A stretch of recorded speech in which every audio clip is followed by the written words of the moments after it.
Shame. It speaks to me with one word. It tells me I'm just not enough. I don't read my scriptures enough.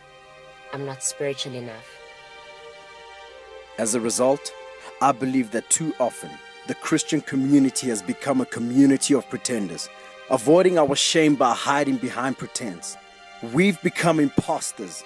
It doesn't need to be that way.